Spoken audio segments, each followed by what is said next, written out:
हरे कृष्णा, नमस्कार, जोहार दोस्तों। मैं आपका मित्र कुमुद रंजन सिंह स्वागत करता हूं आपका अपने इस चैनल में जिसका नाम है लर्न एस्ट्रोलॉजी विद कुमुद रंजन सिंह। दोस्तों, आज जिस टॉपिक की चर्चा मैं आप लोगों के साथ करने जा रहा हूं वो है तिथि और वार से निर्मित एक अशुभ योग जिसको हम बोलते हैं कर्कच योग। ठीक है, मुहूर्त निकालने की श्रृंखला में ये एक और इम्पॉर्टेंट अशुभ योग है जिसको जानना आप सबों के लिए बहुत ज़रूरी है। तो चलिए विदाउट वेस्टिंग एनी टाइम इसकी हम शुरुआत करते हैं। तो देखिए दोस्तों, मुहूर्त चिंतामणि के अनुसार, ठीक है, मुहूर्त चिंतामणि के अनुसार अगर तिथि और वार इन दोनों की संख्याओं का योग अगर 13 हो जाए, ठीक है, 13 मुहूर्त चिंतामणि के अनुसार तिथि और वार अगर इन दोनों की संख्याओं का योग 13 हो जाए तो वो एक अशुभ योग बनता है जिसको हम क्या बोलते हैं, कर्कच योग बोलते हैं।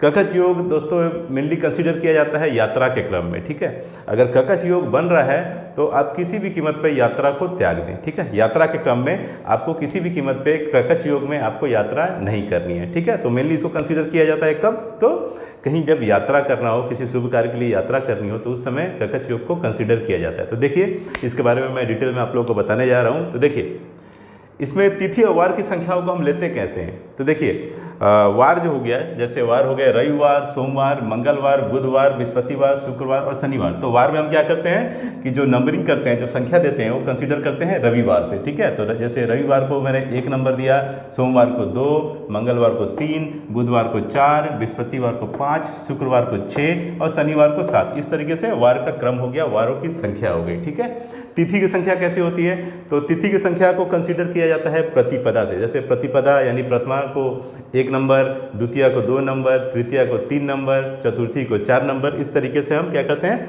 तिथियों को भी संख्या देते जाते हैं। ठीक है, तो जब इन दोनों की संख्याओं का योग, तिथि और वार की जो संख्याएं हैं उनका योग जब 13 हो जाए, उनका जब सम है, जो एडिशन करेंगे तो जब 13 हो जाए तो क्या होता है, कर्कच योग का निर्माण हो जाता है। और ये एक अशुभ योग है और यात्रा के लिए विशेषकर ये जब मुहूर्त कंसीडर करते हैं तो कर्कच योग अगर बन रहा है तो उस समय किसी भी शुभ काम के लिए आपको यात्रा नहीं करनी है। ठीक है, तो देखिए अब जैसे मान लीजिए रविवार है, तो रविवार का जैसा मैंने आपको पहले बता दिया कि संख्या क्या मिला, 1 नंबर दिया है। तो अगर उस दिन अगर तिथि 12वीं पड़ जाए, वो कृष्ण पक्ष या शुक्ल पक्ष दोनों की किसी कोई भी तिथि हो सकती है। ठीक है, ये जो 12वीं तिथि है, ठीक है, जिसको हम द्वादशी भी बोलते हैं, वो कृष्ण पक्ष की भी हो सकती है, शुक्ल पक्ष की भी हो सकती है। ठीक है, तो जैसे रविवार हो तो रविवार को मैंने अंक दिया 1, ठीक है, और तिथि क्या पड़ी, द्वादशी यानी कि 12वीं तिथि। तो देखिए अगर इसको आप सम कीजिएगा, जोड़िएगा तो कितने आ गए, 13।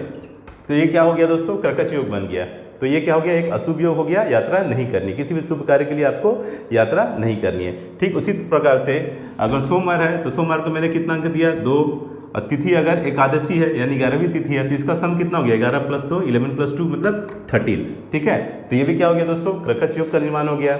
ठीक इसी प्रकार से मंगलवार को मैंने अंक क्या दिया, 3, और यहाँ पे तिथि कितनी है, 10। तो 10 + 3 कितना हो गया, 13। तो यहाँ पे भी क्या हो गया दोस्तों, कर्कच योग का निर्माण हो गया। ठीक उसी प्रकार से बुधवार को मैंने अंक दिया है 4, और यहाँ पे अगर 9वीं तिथि पड़ जाए तो 9 + 4 = व्हाट, 13। तो यहाँ पे भी क्या हो जाएगा दोस्तों, कर्कच योग का निर्माण हो जाएगा। अगर बृहस्पतिवार को, जैसे मैंने आपको पहले बता दिया, बृहस्पतिवार को मैंने क्या अंक दिया है, क्या संख्या दिया है, 5, और अगर उस दिन अष्टमी तिथि पड़ जाए, ठीक है, अष्टमी तिथि पड़ जाए तो 8 + 5 कितने हो गए दोस्तों, 13। तो यहाँ पे भी क्या हो गया दोस्तों, कर्कच योग का निर्माण हो गया। शुक्रवार को जो मैंने अंक दिया है, जो संख्या दी है वो है 6, ठीक है, 6, और अगर उस दिन कृष्ण पक्ष या शुक्ल पक्ष की सप्तमी तिथि पड़ जाए तो 7 + 6 कितना हो गया दोस्तों, 13। तो यहाँ पे भी क्या हो गया दोस्तों, कर्कच योग का निर्माण हो गया, एक अशुभ योग का निर्माण हो गया। शनिवार को मैंने अंक दिया है 7, उस दिन अगर कृष्ण पक्ष या शुक्ल पक्ष की षष्ठी तिथि पड़ जाए, षष्ठी तिथि को हम क्या अंक देते हैं, 6। ठीक है, षष्ठी मतलब 6, पंचमी मतलब 5, चतुर्थी मतलब 4। ठीक है, तो शनिवार को जैसा मैंने बताया आपको अंक 7 दिया है, और उस दिन कृष्ण पक्ष या शुक्ल पक्ष की षष्ठी तिथि पड़ जाए तो दोनों का एडिशन कितना होगा, 6 + 7 = 13। तो यहाँ पे भी क्या हो जाएगा दोस्तों, एक अशुभ योग का निर्माण हो जाएगा जिसको हम बोलते हैं कर्कच योग। मुहूर्त चिंतामणि के अनुसार यात्रा के क्रम में इस योग को त्याग करना बहुत ही जरूरी है। ठीक है, जब भी आप यात्रा करें, किसी शुभ कार्य के लिए जब भी आपको यात्रा करना हो तो उस समय जब आप मुहूर्त देखेंगे तो अगर आपको दिख रहा है कि वो उस दिन कर्कच योग बन रहा है तो उस दिन किसी भी शुभ कार्य के लिए यात्रा आपको नहीं करनी है दोस्तों। ठीक है, तो इतना याद रखिएगा दोस्तों, नंबरिंग को अच्छे तरीके से याद रखिएगा।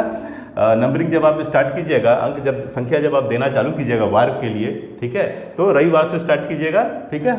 रविवार, सोमवार, मंगलवार, बुधवार, बृहस्पतिवार, शुक्रवार, शनिवार, इसको नंबरिंग ऐसे देते जाइएगा 1 2 3 4 5 6 7। और तिथि तो जैसा आप जानते ही हैं, तिथि को मैंने पहले आप लोग बता ही दिया कि तिथि की शुरुआत कहाँ से होती है, तो प्रतिपदा से। तो प्रतिपदा 1, द्वितीया 2, तृतीया 3, चतुर्थी 4, पंचमी 5, इस तरीके से आप तिथियों को भी क्या करते जाएंगे, नंबरिंग देते जाएंगे और उनका एडिशन देख लेंगे, सम देख लेंगे। सम अगर 13 आ गया मतलब ककच योग हो गया। सम अगर जोड़ उनका 13 हो गया तो उसका मतलब क्या हो गया, ककच योग का निर्माण हो गया। और मुहूर्त चिंतामणि के अनुसार इस योग को यात्रा के लिए, अगर किसी शुभ कार्य के लिए आप यात्रा पे निकलना चाहते हैं और अगर उस दिन ये योग बन रहा हो, ककच योग बन रहा हो, तो उसको त्याग देना चाहिए, ठीक है, नहीं जाना चाहिए उस समय।